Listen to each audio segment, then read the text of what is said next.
Hey guys welcome back to my channel. ನಾನು ಈ video shoot ಮಾಡೋಕ್ಕೆ ರೀಸನ್ನು ನಮ್ಮ ಮಮ್ಮಿ ಟೀಚರ್. ಸೊ ಅವರಿಗೂ ಎಲೆಕ್ಷನ್ ಡ್ಯೂಟಿಗೆ ಹಾಕಿರ್ತಾರೆ. ಸೊ ಆವಾಗ ನಾವು ಹೋಗಿ ಶೂಟ್ ಮಾಡ್ಕೊಂಬಂದಿದ್ದೆ.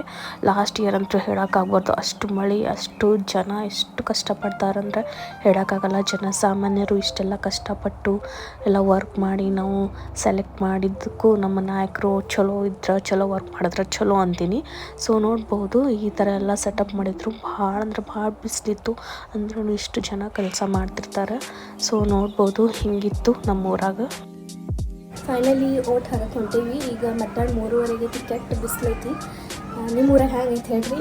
ನೋಡ್ಬೋದು ಹಿಂಗೆ ಎಷ್ಟು ಬಿಸಿಲೈತಿ ಅಂತ, ಭಾಳ ಕೆಟ್ಟ ಬಿಸಿಲೈತಿ. ಮತ್ತು ಬರ್ರಿ ನಾನು ನಿಮ್ಗೆ ತೋರಿಸ್ತೀನಿ ನಮ್ಮ ಊರೊಳಗೆ ಹೆಂಗೆ ಎಲೆಕ್ಷನ್ ನಡೆಯಕತ್ತೈತಿ, ವೋಟಿಂಗ್ದು ಅದು ಇದು ಅಂತ. ಹೋಗಲ್ಲ ಫೈನಲಿ ಹೊಂಟೀವಿ ಎಲ್ಲರೂ.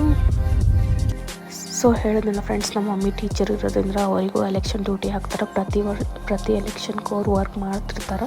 ಸೊ ಈ ಸರಿ ಏನಂದ್ರೆ ಅವರಿಗೆ ಭಾಳ ಹೆಲ್ತ್ ಇಶ್ಯೂ ಇತ್ತು, ಆದ್ರೂ ಅವರು ಓಟ್ ಹಾಕಕ್ಕೆ ಬಂದರು ನಮ್ಮ ಜೊತೆ. ಸೊ ಎಂಡ್ ಆಫ್ ಮೂಮೆಂಟ್ದಾಗ ನಾವು ಡ್ಯೂಟಿ ಕ್ಯಾನ್ಸಲ್ ಮಾಡಬೇಕಾಯ್ತು, ಆದ್ರೂ ಹೋಗಿ ನಮ್ಮ ಮಮ್ಮಿ ಓಟ್ ಮಾಡಿ ಬಂದರು. ಸೊ ಹಿಂಗಿತ್ತು ನೋಡ್ರಿ ನಮ್ಮದು ವೋಟಿಂಗ್ ಬೂತ್. ಒಳಗೆ ಹೋದ್ವಿ. ಸೊ ಆಲ್ಮೋಸ್ಟ್ ಮಧ್ಯಾಹ್ನ ಆಗಿತ್ತು, ಯಾರೂ ಇರಲಿಲ್ಲ, ಅಷ್ಟು ರಶ್. ಸೊ ನೋಡ್ರಿ ಹೆಂಗಿತ್ತು. ಅದಾದಮೇಲೆ ನೋಡ್ರಿ ಹಿಂಗೆ ಓಟ್ ಹಾಕಿ ಬಂದ್ವಿ. ಬಟ್ ಈವ್ನಿಂಗ್ ಮಾತ್ರ ಹೇಳೋಕ್ಕಾಗಲ್ಲ, ಇಷ್ಟು ಜನ, ಇಷ್ಟು ಬಸ್ಸು, ಪ್ರತಿಯೊಬ್ಬರು ವೋಟಿಂಗ್ ಡ್ಯೂಟಿ ಮುಗಿಸಿ ಮನೆಗೆ ಹೋಗೋವರೆಗೂ ಭಾಳ ಕಷ್ಟ ಇರ್ತೈತಿ ಜನಸಾಮಾನ್ಯರದು.